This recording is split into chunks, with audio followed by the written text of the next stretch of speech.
ओम शांति। आइए सुनते हैं 22 मई 2024 की शिव बाबा की ज्ञान मुरली और ईश्वरीय महावाक्य। आज परमपिता परमात्मा शिव बाबा ने कहा, मेरे मीठे बच्चों, रूहानी बच्चों, पुरुषार्थ तो सब करते हैं, परंतु जो जास्ती पुरुषार्थ करते हैं वह प्राइज भी जास्ती लेते हैं। यानी जो अच्छी पढ़ते हैं, रिसे अच्छी सेवा करते हैं, वो जास्ती लेते हैं प्राइज। अब तुम्हें बच्चों कर्मातीत होकर जाना है, इसलिए कोई भी फ्लो अंदर से सारा किचरा निकाल बहुत खुशबूदार फूल बनना है। भले बच्चों, खामियां तो सब में हैं, परंतु अब संपूर्ण बनना है। कल्प कल्प बने हो, इसमें कोई संशय नहीं आना चाहिए। फिर बाबा ने कहा, मुख्य अब खामियां आती हैं देह अभिमान के कारण। जो देह का अहंकार है, इसलिए अंतर्मुखी होकर हर एक को अपनी जांच करनी है कि हमारे में देह अभिमान कहाँ तक है, अहंकार कहाँ तक है। तुम्हारी अवस्था बच्चों अंत तक ऐसी पक्की हो जाए जो शरीर छूटने समय और कोई की याद ना आए। मित्र संबंधी आदि सबको भूलना है और एक बाप से ही सारे संबंध रखने हैं, फिर बाद में सबसे संबंध रखने हैं। इस दुनिया की भले कितनी ही प्यारी चीज़ हो, लेकिन सबसे पहला संबंध बाबा को ही सामने देखना है। लेकिन बच्चों, तुम्हारा लव सिवाय बाप के और कोई की तरफ नहीं जाना चाहिए। आत्मा तो बहुत लवली बनाना है, तो बस एक लवली बाप की याद आए, इस याद से तुम इतने लवली प्यारे देवी देवता बन जाते हो।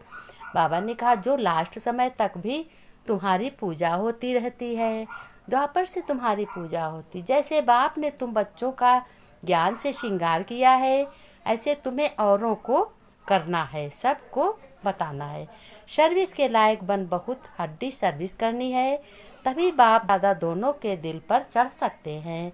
फिर बाबा ने कहा, मेरे मीठे बच्चे, प्यारे बच्चे, तुम्हें कर्मातीत बनकर जाना है, इसलिए अंदर में कोई भी फ्लो नहीं रहना चाहिए।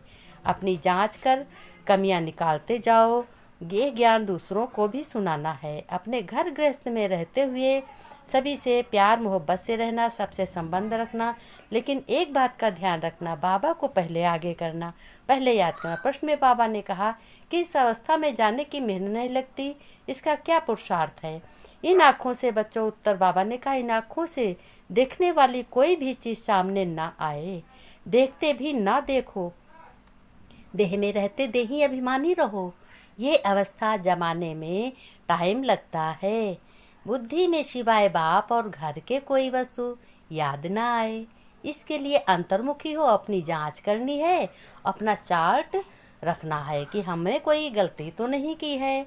जब हमें गलती नहीं होगी तभी दूसरों का मैं सुधार कर पाऊँगे। मीठे मीठे सिके लगे रूहानी बच्चे, यह तो जानते हो ना कि हम अपनी देवी राजधानी स्थापन कर रहे हैं। इसमें राजाएं भी हैं तो प्रजा भी होनी चाहिए। पुरुषार्थ तो सब करते हैं, जो जास्ती पुरुषार्थ करते हैं वह जास्ती प्राइज लेते हैं। यह तो एक कॉमन कायदा है, यह कोई नई बात नहीं है बच्चों। इसको दैवी बगीचा कहो व राजधानी कहो। अभी यह है कलयुगी बगीचा अथवा कांटों का जंगल। एक दूसरे को कांटा बातों से चुभोया करते हैं। ऐसी बात कह देते कांटा चुभ जाता। उसमें भी बच्चों, कोई बहुत फल देने वाले झाड़ होते हैं, कोई कम फल देने वाले होते हैं, कोई कम रस वाले आम होते हैं, कोई कैसे होते हैं फूलों के फलों से के ऐसे भिन्न भिन्न प्रकार के झाड़ होते हैं। बाबा ने कहा, जैसे वैसे ही तुम बच्चों में भी नंबरवार पुरुषार्थ अनुसार है। कोई बहुत अच्छा फल देते हैं, कोई हल्का फल देते, भिन्न भिन्न झाड़ होते हैं। ये फल देने वाला बगीचा है। इस बगीचे का बागवान माली कौन है? भगवान है। इस देवी झाड़ की स्थापना हो रही है अथवा फूलों के बगीचे की स्थापना हो रही है। बाबा ने कहा, कल्प पहले मिसल आहिस्ते आहिस्ते मीठे खुशबूदार भी बन रहे हैं, नंबरवार बन रहे हो। फिर बाबा ने कहा, फिर बाबा ने धारणा में बताया, सभी से ममत्व निकाल, एक लवली बाप को याद करना पहले, फिर सबको याद करना। अंतर्मुख हो, अपनी कमियों की जांच निकालना है, वैल्यूएबल हीरा बनना है। जैसे बाप ने हम बच्चों को श्रृंगार किया सर्व गुणों से, सर्व शक्तियों से, ऐसे सबका श्रृंगार तुम्हें भी करना है। कांटों को फूल बनाने की सेवा में लग जाना है और ट्रस्टी होकर रहना है कि हमारा कुछ नहीं है, सब भगवान का है। भगवान से जो कुछ लेते हैं वही हम सब लोग प्रयोग करते हैं। और वरदान में बाबा ने कहा, ब्राह्मण जीवन में एक व्रता के पाठ द्वारा रूहानी रॉयल में रहने वाले संपूर्ण पवित्र भाव। बाबा ने कहा ब्राह्मण जीवन में एक व्रत क्या है, पाठ द्वारा रूहानी रॉयल्टी। रूहानी माने रूह, जो हमारे शरीर की वैल्यू जिससे है, रॉयल्टी में रहने वाले। इस ब्राह्मण जीवन में एक व्रता का पाठ पक्का करना है। प्योरिटी की रॉयल्टी को धारण कर लो तो सारे कल्प में यह रूहानी रॉयल्टी चलती रहेगी। बाबा ने कहा आपके रूहानी रॉयल्टी और प्योरिटी की चमक परम धाम में सर्वार्थ आत्माओं में श्रेष्ठ है। आदिकाल देवता स्वरूप में भी यह रूहानी नॉलेज है। बाबा ने कहा पर्सनैलिटी विशेष रही। फिर मध्यकाल में भी आपके चित्रों की विधि पूर्वक पूजा होती है। इस संगम युग पर ब्राह्मण से देवता बनते हो और देवता से क्षत्रिय बनते हो, क्षत्रिय से वैश्य बनते हो, वैश्य से शूद्र बनते हो। फिर बाप तुमको प्योरिटी जीवन का आधार रॉयल्टी सिखाते हैं ज्ञान जीवन देकर। ज्ञान की धारणा इसलिए जब तक ब्राह्मण जीवन में जीना है तब तक संपूर्ण पवित्र रहना है, श्रेष्ठ बनना है, कमल पुष्प समान बनना है।